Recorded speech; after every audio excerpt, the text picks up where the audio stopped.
So, at the recent India Energy Week, something huge happened. The government didn't just give a speech, it basically extended a $500 billion handshake to the entire world. And this wasn't just another policy announcement, not by a long shot. It was a very clear invitation for global investors to come and help build the future of India's energy sector. So, what's really behind this massive number? Well, let's break it down. Okay, let's just put this number front and center, because it's at the heart of this whole thing. $500 billion. That's the massive investment opportunity India is putting on the table. And that's just for the energy sector alone. I mean, a number that big, it just makes you ask, right? What exactly is this for? And why is this happening right now? And that's pretty much the core question we're going to tackle in this explainer. What exactly is this $500 billion invitation? Where's the money supposed to go? And what's really driving this incredibly ambitious push? All right, so to really get our heads around this, we've got to zoom out a bit and look at where India stands on the world's energy stage. Because this whole thing, it's not happening in a vacuum. It's all built on some pretty powerful economic realities. And really, it boils down to two key things. First, you've got India as the world's fastest growing major economy. That means its own need for energy is just exploding. And second, it's not a newcomer to this game. It's already a major global supplier, sending petroleum products to over 150 countries. So when you put those two together, that skyrocketing demand at home and its proven track record abroad, well, that's what makes investors sit up and pay attention.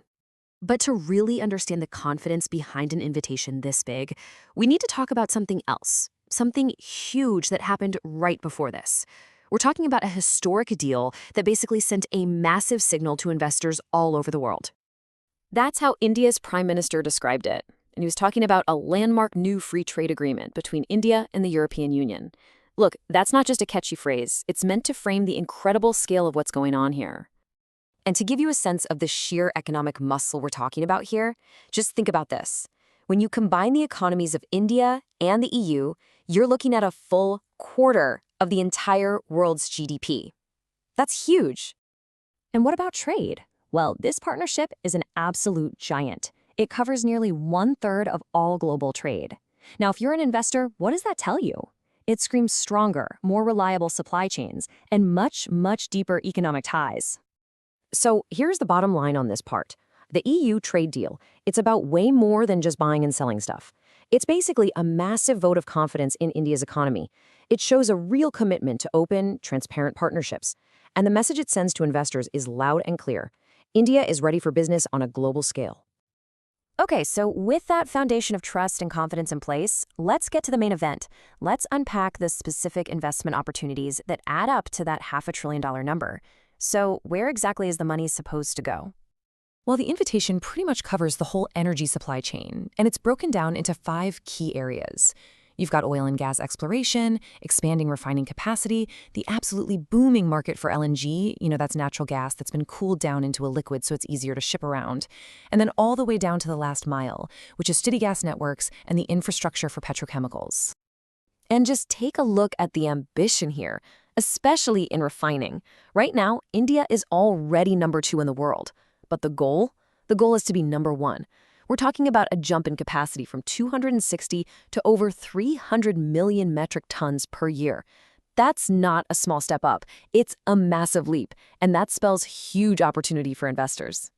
The opportunity in LNG is especially huge since India really wants to use more of it. And this breaks it down into 4 pretty clear stages where investment is needed.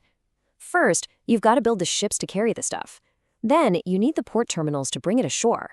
After that, you need to invest in the plants that turn it back into gas. And finally, you have to expand the pipeline network to get it to homes and businesses across the country. It's the whole chain. So you might be wondering, what makes India so confident it can actually pull in this kind of money? I mean, it's not enough to just point at opportunities, right? Well, the answer lies in this really focused, high-speed push for major, deep reforms. And they've got a great phrase for it: the Reforms Express. It's a really clever way to signal 3 things. We're moving fast, we know where we're going, and we're committed to clearing all the old roadblocks out of the way for investors. But okay, Reforms Express, what does that actually mean for someone looking to invest? In simple terms, it's all about making things more transparent and just friendlier.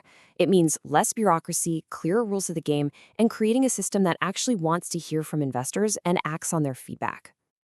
And this isn't just talk. They're actually walking the walk. For example, they've opened up the really challenging deep-sea exploration sector. They've slashed the number of those no-go zones for exploration. They're aiming to open up a massive 1 million square kilometers for exploration. And maybe the most important signal of all, they've shown they're willing to actually change the laws based on what investors are telling them. Okay, so let's get to the final piece of the puzzle. What's the big picture vision that's driving this entire $500 billion push? What's the end game here? And this really shows the fundamental shift in thinking. For decades, the goal was always energy security. That just means making sure you have a steady supply. But the new mission, it's energy independence. And that's totally different. It's about building an entire domestic system that can not only meet your own country's needs, but also become a major exporter to the rest of the world. And that brings us right back to where we started. That huge, grand vision of energy independence, that's what creates this $500 billion opportunity. It's basically the gap between where India is today and where it wants to be tomorrow. And that gap is the invitation to the world to come and help fill it.